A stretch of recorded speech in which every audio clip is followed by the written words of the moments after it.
Welcome to the Successful Nonprofits Podcast. I'm your host, Dolph Goldenberg, and friends, today's episode is one that you will be excited to hear. We have got Ilona Dougherty and Lilah Williamson to share with us their thoughts on engaging young people in your organization and in your movement. Because let's face it, youth and young adults are engines of innovation. We know that the human brain has so much plasticity when people are in their teenage years and their early 20s. And we know that they're making new connections, they're questioning authority, they're thinking creatively. And this is the time to really harness that energy and that creativity. Ilona is the co-creator and managing director of the Youth and Innovation Project. She is also the co-founder of several organizations, including a nonpartisan social enterprise that educates Canadian youth about democracy and encourages them to vote. Lilah Williamson is a first-year college student. She has been active in organizing protests within the climate movement and co-organized Climate Strike Canada that mobilized over 1 million people. Let me repeat, 1 million people. She is currently organizing with Fridays for Future Toronto and Climate Justice University of Toronto. Hey, Lilah, Ilona, welcome to the podcast. Thanks so much for having us. Yeah, I'm so excited to be here. I thought a good place for us to start our conversation, since I kind of gave our friends listening this tease already. Lilah, you helped organize over 1 million people, and that is impressive. I'm in my 50s. I don't think that's something I've ever done, is organize 1 million people to show up at anything. Tell us about your role in this. Yeah, absolutely. So I co-founded both Sustainabiliteens, which is a local youth climate organization where I live in Vancouver, as well as Climate Strike Canada, as you mentioned, which is a national network of climate groups. And on September 27th, 2019, which was a global day of climate action, we organized a climate strike in Vancouver as Sustainabiliteens, which was the largest protest in Vancouver's history. And that was over 150,000 people. And then all of the Climate Strike Canada groups combined mobilized over 1 million people across the country. And when you all first started to say, okay, we're going to organize this climate strike, what were your goals? What were your thoughts? So, we obviously wanted to get as many people out as possible, but I don't think any of us could have ever imagined the turnout that we would have. I remember in Vancouver, we were thinking, if we get 20 or 30,000 people, that would be amazing. But that's a really big goal. And then we ended up getting almost 200,000. So it was just, we had absolutely no idea how big it was going to get. But I think at that time, there were a lot of momentum around the climate strikes and just a lot of concern about climate change and a lot of people feeling like they wanted to take action and they wanted to see governments taking action as well. And so all of that just seemed to coalesce on the 27th in this massive mobilization. And 10xing your goal from 20,000 to 200,000, that is incredibly impressive. And this is where I'd love to kind of bring Ilona into the conversation. You said something, I watched a TEDx that you had done. And so actually, I'm going to quote this from your TEDx. Our best hope of addressing the challenges that we face is tapping into the raw innovation potential of 15 to 25-year-olds. Yeah, it is. And I think I would add to that collaborating, intergenerational collaboration, where we're recognizing these incredible abilities of young people to just go for it, right? And again, I think Lilah's example is a great example of when young people go for it. Often they exceed their goals because they're willing to try new things. They're willing to take risks and do things in a way that sometimes as we get older, we aren't. But those of us who are a little bit older, I'm in my 40s, also have a role. And our role is really about being able to scale the efforts that young people, the bold ideas that young people have, and support them in scaling those ideas, but also in accessing decision makers, right? Because when we're young, sometimes we don't necessarily have that access to power and influence. And so certainly those of us who are older can provide that support. But I certainly know, I was in my 20s when I founded Apathy is Boring, which is a get out the vote nonpartisan organization here in Canada. And I just did stuff. I just kind of took risks and I just was like, well, we're just going to try it and see what happens. And I certainly know now, having co-created the Youth and Innovation Project in my kind of late 30s, wow, I was not as good at taking risks, and it was actually a lot harder. So I think it's really important to recognize that while we're young, there's some things we're really good at, and to tap into those incredible abilities. Ilona, I love that you really emphasized collaboration as well. And Lilah, I'd love to kind of get your thoughts on that. Yeah, I absolutely agree with everything that Ilona said. And I wanted to bring a bit of an example from the 27th, because I know that that climate strike, especially in Vancouver, would not have been possible without support from adults. So as sustainability teams, we were an entirely high school student organization. So it was entirely high school students, both leading and being members of that organization. And so we did all of the main organizing for the strike, but we had so much support from local nonprofits in Vancouver. We had something like 150 businesses close in support of the strike and donate various materials that we needed. And also were able to get a lot of financial support from either organizations or private donors.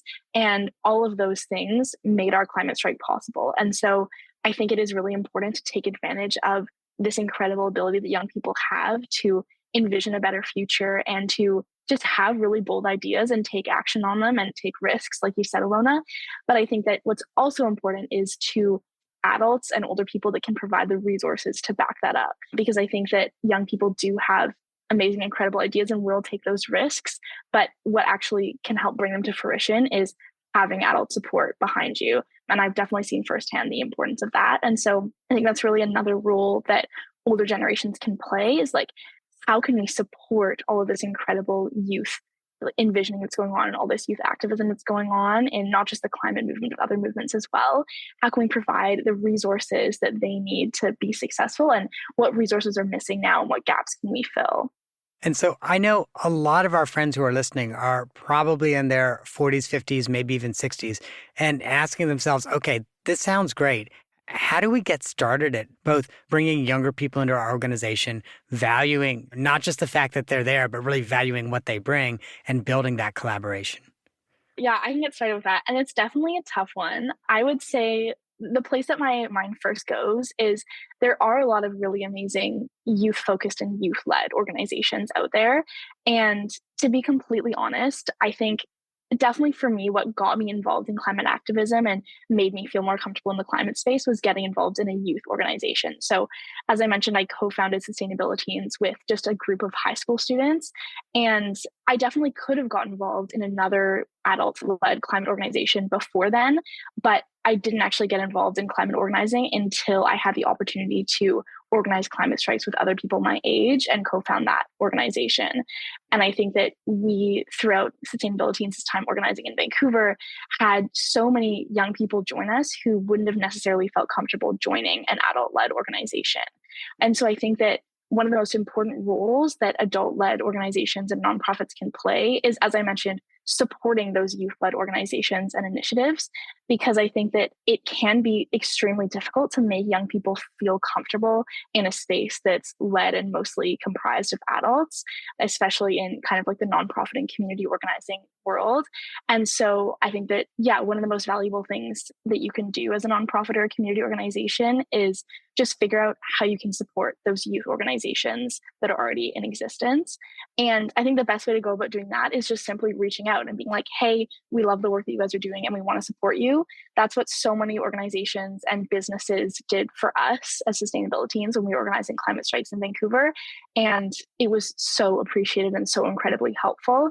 And again, was one of the main reasons that we were able to accomplish everything that we did. So I would say it's definitely important to make an effort to engage youth directly in your organization. But in my experience, my most powerful and impactful organizing experiences have been with other young people. And yeah, I think that holds true for other issues and not just climate change. And so that's certainly fair. And one of my questions would then be, as nonprofits were reaching out to your youth-led organization saying, hey, how can we support you? What can we do? What are some of the do's and don'ts? Because I would imagine there are probably some organizations that reached out and you were like, ooh, you thought to yourself, I wish you would not have done it that way. And there were probably some organizations that were like, yes, this is exactly what we were looking for. Yeah, so I think that some organizations have a tendency to kind of want to take control and take over when trying to collaborate with youth organizations. And I think that's the most important thing to avoid because, I mean, we've already discussed a lot today about how many incredible ideas young people have and how great they are at taking risks and visioning and coming up with awesome creative ideas and solutions. And I think it's just really important for adult organizations to respect that and just simply be a support. And I think I've definitely experienced that there's a real tendency for adults to want to come in and sort of take control and take the lead and like have more of an input on the direction of the organization and what these young people are doing. But that is definitely an immediate turnoff and something that will not really get you anywhere. And so I think that the important thing to recognize is that young people know what they're doing. Young people have awesome ideas and will take action on them. And they really just need that support behind them, as I've already mentioned. And so as difficult as it can be, I think really trying to avoid taking over and taking control as much as possible is very important. And we'll make sure that you can have lasting relationships with youth organizations and actually do youth engagement in a good way, because I know that for sustainability, the lasting relationships that we had with adults and adult organizations and nonprofits were the ones that just simply supported us and let us really steer the ship. So, Ilona, I know you've gone from kind of being a youth organizer yourself to now being a little bit closer to my age cohort and maybe supporting and working with youth-led organizations. So one of my questions for you is going to be, how do you do what Lilah just described? Like, how do you check that adult tendency of like, oh, I'm going to organize this for you, or, oh, I'm going to go, oh, no, that's never going to work. So how do you engage those youth-led organizations and check that tendency? It is really hard because as we get older, we want to assume that all of our experience and the bumps in the road and the mistakes we've made have inevitably led us to kind of wisdom, and experience, and we've done the hard work, and now we should be able to kind of everybody should appreciate the fruits of our labor. But the research is actually pretty clear that sometimes experience is actually, it stops us. Right? It stops us from seeing things in new ways. It stops us from being willing to kind of take risks because we're like, oh, last time I did something like that, this happened, and I don't want that to happen again. So I think it's really important as adults. It's really about us getting out of our own way. And I certainly know that I haven't always been perfect at this. Sometimes I haven't been a great supporter and a great mentor. And I've been doing this work, this youth engagement, literally my whole career. So certainly that my own experience has made me realize just how hard this is. It's really often about fear of change, right? We're scared of things changing, of us losing power, of us losing control, of things being different than we thought they were. Oh, maybe there's new rules to the game that I'm not going to understand, and I'm not going to be able to thrive and survive in this context. So really, a lot of the work I do is with adults about how to meaningfully engage youth. And I really talk about that fear of change, but also recognizing that to survive and thrive in an era of rapid change and complexity, what we actually need to do is get really comfortable with change. And the discomfort we sometimes feel with young people and them pushing us to do things in a different way or try new things is actually, that's exactly what we need to go beyond our fear. We need to sit with that discomfort and say, okay, why am I feeling weird about this? Is it because this is a really bad idea, or is it actually because maybe this is a new way of doing things that I'm not comfortable with? So really, it's about trusting young people and also just being willing to sit with discomfort. I think those are two really big lessons that we've certainly learned through our research at the University of Waterloo. And so you mentioned that a lot of your work is really now working with adults and helping them become more comfortable in this work. And you mentioned, that there's this fear of change. And also this fear of like, oh, maybe I won't be able to do this. Specifically, like, what are some of the things you do to help them get comfortable with that?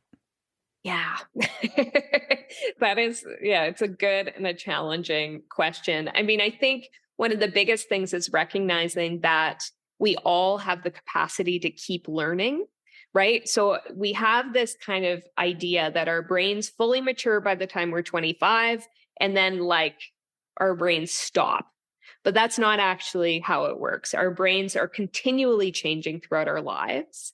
So that means we have the ability to keep learning, but it also means while we're young, we're good at some specific things. So we talked about innovation, creativity, risk taking.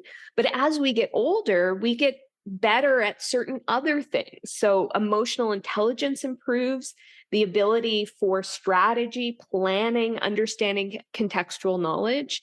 So what I really encourage folks to do is to continue to learn, and be open to continuing to learn. And one of the ways we can do that is by collaborating with young people, but also to lean into what they're good at as we get older and also recognize what we're no longer good at.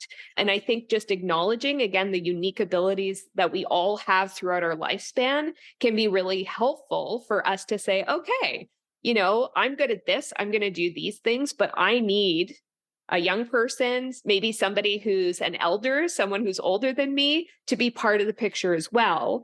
Folks with other lived experience, living experience to be part of the picture so that we are able to, make decisions that really work for everybody, whether it's a diversity of ages or diversity in other contexts. And so, Lilah, as you're thinking about ways in which you're working with adults and also with youth, what are your thoughts around like those fears of change that some adults might be feeling? Yeah, I've definitely just been very much in agreement with everything Ilona has said. And honestly, it's kind of putting it in perspective for me because I think that I've always known that young people are very willing to take risks and like have very big, bold ideas and will just kind of go for it. And that's something that I've observed and what I think has been really effective about especially the climate strike movement, which was very much youth led. And it's kind of all clicking into place for me now, like why that is true and why young people have that tendency and adults don't. It's something that I've known for a while, but it's really interesting to hear like the actual scientific reasoning why that is true. But yeah, I definitely agree. It's absolutely something that I've observed, as I mentioned. And I think this is why intergenerational collaboration is really important, is because young people, yes, bring some certain really amazing skills to movements and nonprofit organizations, but there's also a lot of areas in which young people lack. And there were a lot of challenges with being part of an organization that was entirely comprised of high school students and led by high school students. And definitely the emotional intelligence thing very much resonated with me and how that's kind of missing from young people sometimes. And there's just a level of maturity and life experience and pragmatism that's just not present in a lot of young people, especially when they're in high school. And so I think that you really have to strike a fine balance between not being resistant to change, but also at some point you do have to be a little bit pragmatic and kind of have your feet on the ground and realize when something is just unrealistic and is not going to happen and is maybe not a good use of energy. And so I think that it's important to recognize that while adults, yes, do need to be a little bit more comfortable with change and kind of sit in that discomfort, at the same time, some of that can be an asset and some of that can be useful to counterbalance this tendency that young people have to just completely go for it without really taking a lot of other things into consideration. And so I think that's what's so awesome about collaboration between young people and older people, is that you get to benefit from both of those different skill sets. And I think that if you can find some sort of middle ground between those two mindsets towards change, that can lead to a lot of success. It's interesting you use the word counterbalance because that was the word that was in my head too. And I was kind of playing with that word. And in Climate Strike Canada and other movement and organizing activities that you've done with young people, what are some of the ways that you have counterbalanced? Maybe as you said, like maybe the emotional intelligence is not quite, where it would be, or, maybe it's not quite pragmatic enough. How have you counterbalanced that? That's a great question.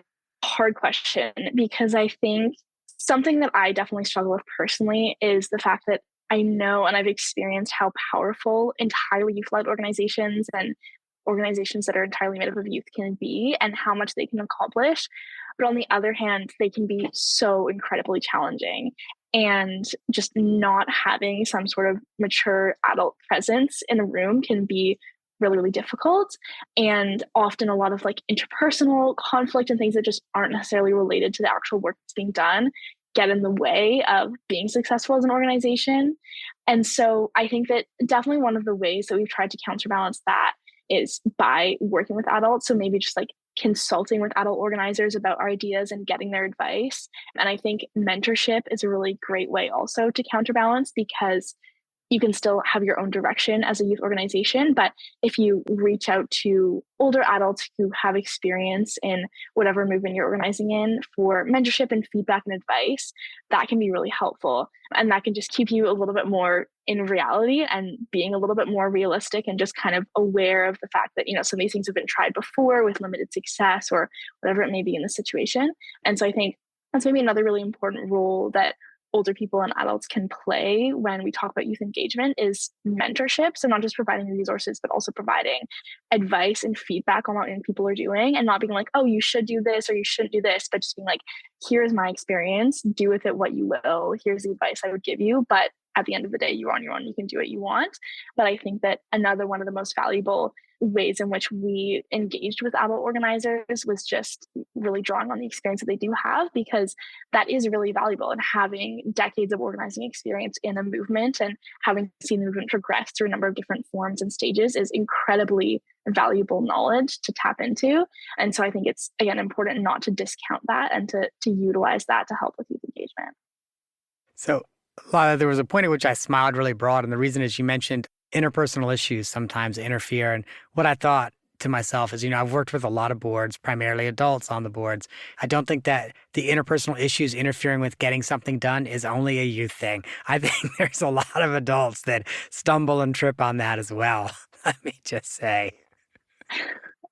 That is good to hear. That's good to hear. I think the difference with youth organizations is there's just a maturity level that's kind of across the board, not totally there. But then again, I think that probably also applies to some adult organizations too. So Yeah. That's a good point. Yeah, I would just add, if I may, that I think counterbalancing it can be a helpful kind of way of thinking about it, but we also need to recognize that there is a power differential between adults and young people. In Western society at this moment in history, we tend to have this idea that while you're young, you're supposed to learn, and the job of adults is to kind of stuff the heads of young people full of information.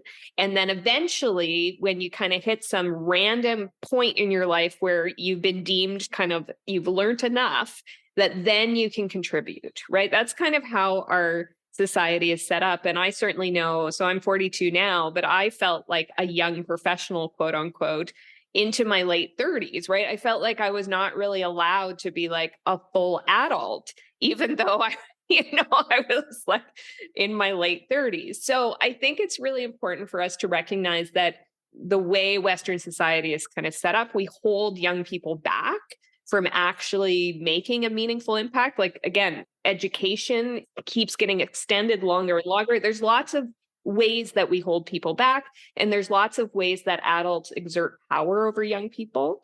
So absolutely, yes, youth-led movements need to tap into the abilities of adults, but it's really on adults to recognize when they walk into a room with young people, they have more power than those young people in most cases. And so really being conscious of that and saying, okay, what am I going to do with this power, right? Am I going to use it to try to control and tell these young people what they need to do and what they should do? Or am I going to, as Lilah said, like offer advice and say, hey, this is my experience, take it or leave it, right? So I think in all of our work in the nonprofit sector, right, power underlies kind of everything that we do. And I think in intergenerational work, it gets amplified, and especially young people who might be from equity deserving groups, from, marginalized communities. Those young people then are even more at a power deficit. I just think it's really important to recognize that. Ilona, I'm so glad that you said that. And one of the things actually I was thinking about as you were speaking is you're right. I mean, very much in working with young people, those of us that are older have a privilege of age that we probably don't fully recognize.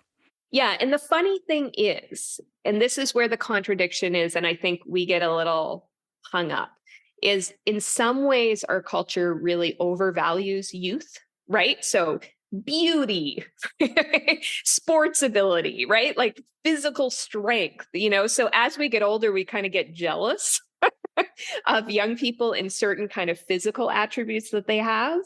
And so it's weird to us to be like, yeah, but they're young and can run fast and all this stuff. So it seems weird that they wouldn't have power. But in fact, when it comes to contributing and making an impact, we really hold young people back. So I think it's important to recognize that our notion of what it means to be young is extremely confused in Western culture. And we need to kind of piece it apart and figure out what's going on in terms of how we're thinking about our own youth, right? Maybe our kids.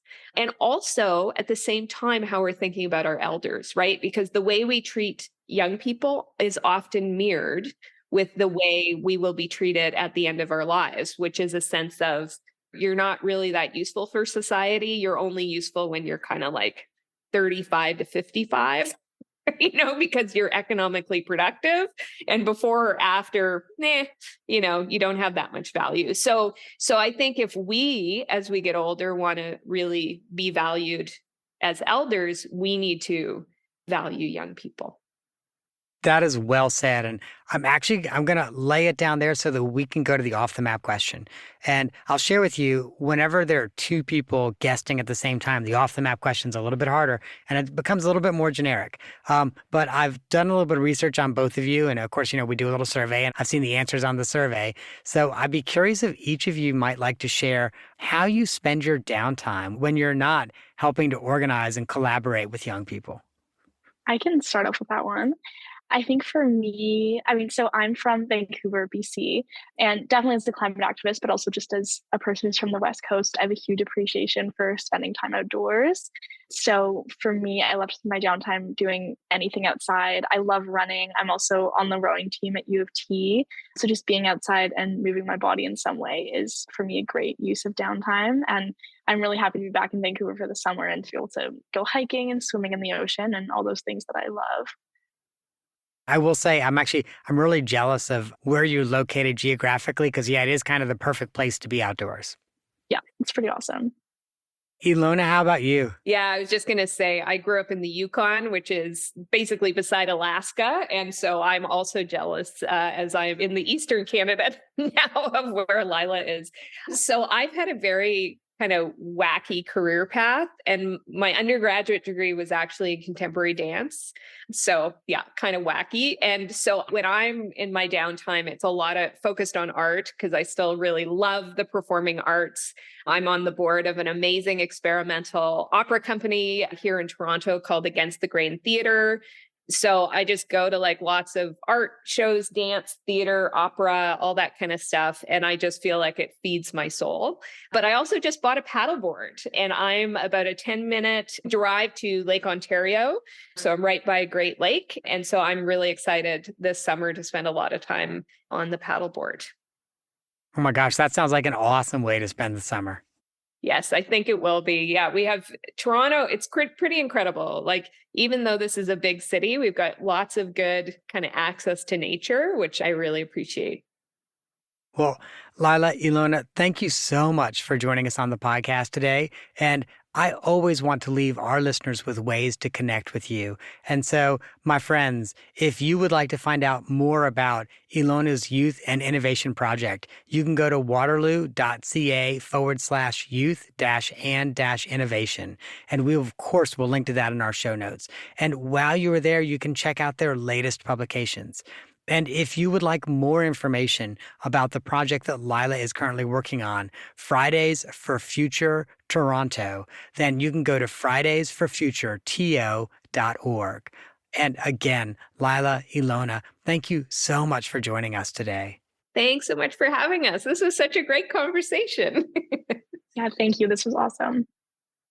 All right, my friends, I know a couple of those URLs were long, but you probably remember successfulnonprofits.com. So if you want to get to those links, you can just go to successfulnonprofits.com and check out the show notes from today's episode. And while you're thinking about today's episode, I would sincerely appreciate it if there was someone who you thought would benefit from it. Maybe it's someone inside your organization or a member of your board. Then please share this episode with them. And while you're at it, I'd like for you to consider rating and reviewing the podcast.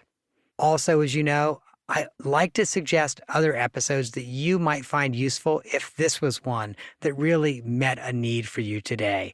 The first one is episode 79, and that is kind of going in the Wayback Machine. Episode 79. It's Community Engagement over Community Outreach with Doug Borwick. And the second is a little more recent. Episode 252, Inclusive and Effective Decision Making with Mike Chickarone. That, my friends, is our show for the week. I hope that you have gained some insight to help you and your nonprofit thrive. And I never really liked doing the disclaimer until I just started to throw the text for the disclaimer into ChatGPT and say, hey, give me the disclaimer this way or that way. So with the tip of a hat to the illustrious Gwendolyn Brooks, let us engage in a poetic disclaimer. In the world of numbers and law, I hold no post. Neither accountant nor attorney can I boast. My voice and thoughts in this podcast they unfurl. In the realm of tax and legal advice, I am no pearl. This consulting practice, with its broad insights, offers no tax, legal, or accounting lights. The knowledge we share, though it may sound precise, it is not professional legal or tax advice.